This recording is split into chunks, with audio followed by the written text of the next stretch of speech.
सतगुरुदेव की जय हो। भगत समाज को मुझसे शिवभूषण दास का सत साहेब। आज भगत समाज के समक्ष मैं पुनः उस आंदोलन के संबंध में जो दिनांक 30/4/2023 को सासाराम के पटेल धर्मशाला में भारत एवं नेपाल के विभिन्न राज्यों, जिलों एवं कस्बों से चलकर पुण्य आत्माओं ने आंदोलन में शामिल हुए थे और आंदोलन को आगे बढ़ाने में अपना योगदान दिए और आज तक देते आ रहे हैं, उन्हें मैं सहृदय आभार प्रकट करता हूं और उन्हें भी आभार प्रकट करता हूं जो इस आंदोलन का प्रारंभ होने के बाद में इस आंदोलन से जुड़कर आंदोलन को आगे बढ़ाने में अपना महत्वपूर्ण योगदान दिए और देते आ रहे हैं। आज के तिथि में आंदोलन प्रारंभ हुए लगभग 1 साल बीत गए। इन बीते अवधियों में सतगुरुदेव जी की दया से आंदोलन काफ़ी हद तक सफल हुआ है और हमें पूर्ण विश्वास है कि हम सबका आंदोलन अपनी मंजिल पाकर ही दम लेगा। आप लोगों को अच्छी तरह पता है कि आंदोलन अविनाशी होता है, उसकी मृत्यु नहीं होती है, भले ही आंदोलनकर्ता जीवित रहे या न रहे। आंदोलन रुकने का नाम नहीं लेती है, लगातार बढ़ते जाती है। अपनी मंजिल पाने तक न तो वह रुकती है न थकती है।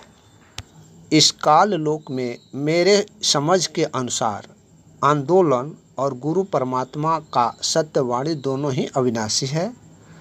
दोनों का कोई उम्र नहीं है, आंदोलन का उम्र नहीं है, उसी तरह गुरु परमात्मा का सत्यवाणी का उम्र नहीं है, अनंत कालों तक जीवित रहते हैं। आपके ज़हनों में प्रश्न उठता होगा कि आंदोलन का अर्थ क्या है, इसका मतलब क्या है।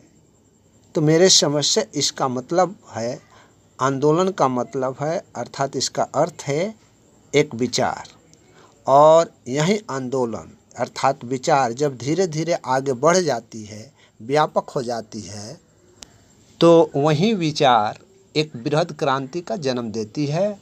और जब क्रांति अपने जवां रूप में आती है तो उसे अपने मंजिल तक पहुंचने में कोई ताकत आड़े हाथों नहीं आती है। पूर्व में आपको बताया गया है कि इस आंदोलन का जन्म दिनांक 30/4/2023 को हुई। इस आंदोलन के पुण्यतिथि पर लोगों के बीच शशिभूषण सिंह अधिवक्ता द्वारा लिखित ज्ञान अमृत एवं षड्यंत्र का 20 पुस्तक का विमोचन के साथ आंदोलन का आज्ञा की गई। इस पुस्तक में अपने गुरुदेव के प्रति हो रहे अत्याचार तथा षड्यंत्र का पूर्ण खुलासा के साथ साथ सतगुरुदेव जी के विरुद्ध कितने केस दर्ज हुए, कौन कौन केस में गुरु जी को रिहाई हुई और कौन केस में सज़ा हुई, गुरु जी निर्दोष हैं तो उन्हें सज़ा क्यों हुई, किसने उनके विपरीत गवाही देकर सज़ा करवाई, 5 महिला 1 बच्चा के हत्या का दोषी रामपाल जी हैं या कोई और है, हत्यारा क्यों बाहर घूम रहे हैं, निर्दोष गुरु क्यों जेल में सज़ा काट रहे हैं, गुरु जी का आखिर जमानत क्यों नहीं मिलती। ये सारी जानकारी के लिए अवश्य पढ़ें ज्ञान अमृत एवं षड्यंत्र का 20। इस किताब को मंगाने के लिए इच्छुक पुण्यात्माएँ 99-315-92-093 पर संपर्क करें या इसी नंबर पर व्हाट्सएप के माध्यम से मैसेज करें। अब मैं अपने मूल विषय पर आता हूँ। इसके पूर्व में आपसे सहृदय एवं सप्रेम चाहूँगा कि आप सभी मेरे YouTube चैनल SSM है सतलोक है को अवश्य सब्सक्राइब कर लें तथा साथ में लगे बेल अर्थात घंटी को भी टच कर लें ताकि मेरा वीडियो आपको आसानी से उपलब्ध हो जाए। आंदोलन एक विचार है और विचार के पीछे मानविक भाला का एक ऑब्जेक्ट छिपा रहता है। एक ही आंदोलन अर्थात विचार में 2 अवस्थाएं हो सकती है, जिससे एक गर्म एवं दूसरा नरम दल के रूप में हो सकता है, मगर दोनों का ऑब्जेक्ट अर्थात उद्देश्य एक ही होता है। इसलिए विचार की अवस्था गर्म एवं नरम दोनों को एक ही साथ रखनी होगी। जैसे लोहे के रड को अपने अनुकूल आकार देने हो तो उस रड को आग के संपर्क में तपाकर गर्म करने होंगे। गर्म होने पर लोहे के रड को अपने अनुकूल आकार देने के लिए लोहे के हथौड़े से चोट देने ही होंगे, तभी ही अनुकूल आकार में परिवर्तित कर सकेंगे। और जब अनुकूल आकार में बना लेते हैं तो उस गर्म लोहे को पानी अर्थात नरम से संपर्क कराने होंगे। इसलिए गर्म एवं नरम दल को साथ साथ रहने एवं रखने पड़ेंगे। यदि केवल नरम दल को ही लेकर आंदोलन का आकार आगे बृहद की ओर ले जाओगे तो आपके सामने आपका प्रतिपक्ष गर्माहट के साथ खड़ा है और उस स्थिति में अपने प्रतिपक्ष के गर्माहट से मोम की तरह पिघल करके अपना वजूद मिटा लोगे। आज बहुत से पुण्यात्माओं में देखने को मिल रहा है कि वे अपने विवेक को, अपने मस्तिष्क को एकाग्रचित नहीं कर अपनी चंचलता का प्रमाण दे रहे हैं। उनकी चंचल मस्तिष्क कभी इस शाखा को तो कभी उस शाखा के इर्द गिर्द घूमते रहते हैं।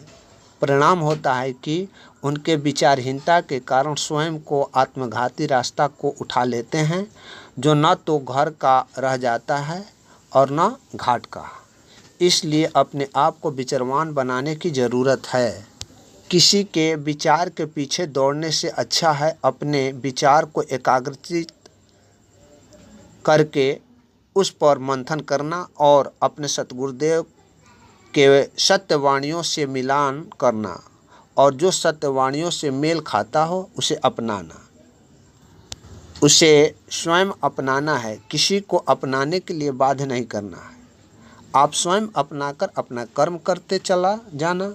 सामने वाला माने या ना माने, जागे या ना जागे, इन दोनों स्थितियों में उसकी विवेक पर निर्भर है।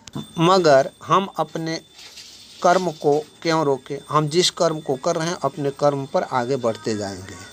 आप क्यों अपना कर्म भूल जाते हो, जबकि गुरुदेव ने साफ शब्दों में कहा है कि कुसंगतियों से दूर रहने के लिए अपने भाई बहनों को सतर्क करना है, और यदि ऐसा नहीं करते हो तो आप खुद परमात्मा का दोषी हो जाओगे। आप परमात्मा का क्यों दोषी होना चाहोगे? ये तो गुरु जी ने अपने और मुख से आपके अधिकार दायित्व दिया है कर्म करने को।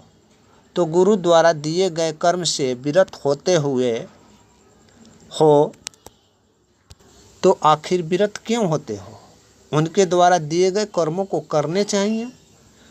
दूसरे के कहावे बहकावे में आना ये अपनी कमजोरी है। हमें तो अपने गुरु के कहावे में रहना है।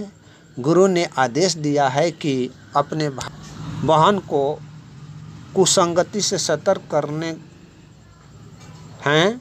मैं उसी कर्म को करते हुए आगे बढ़ूंगा। दूसरे के बातों में मैं क्यों आऊं? अंत में मैं अपने आंदोलनकारी एवं क्रांतिकारी भाई बहनों से इतना ही कहते हुए आगे का वीडियो बनाना अंत करूंगा कि अपने अंदर के आंदोलित विचार को जगाएं और उसे जगाए रखें और अपने गुरु के प्रति कर्म समझकर अनवरत आवाज़ उठाते रहें। ये हम सबका अपने गुरु के प्रति दायित्व है कि अपने गुरु कैसे निर्दोष हैं विश्व के जनता के समक्ष रखें, कौन दोषी है लोगों के बीच में रखें। क्योंकि परमात्मा ने 10 वर्षों तक जेल में रहकर सारी जजमेंट एवं न्यायिक प्रक्रियाओं को हम पुण्य आत्माओं के सामने रखकर दूध का दूध एवं पानी का पानी कर दिया है। अब लोगों के बीच दूध को दूध बताना और पानी को पानी बताना हम जीवों का कर्म है। इसी कर्म के साथ आज का ये वीडियो बनाना अंत करता हूँ। सत साहेब, जय बंदी छोड़।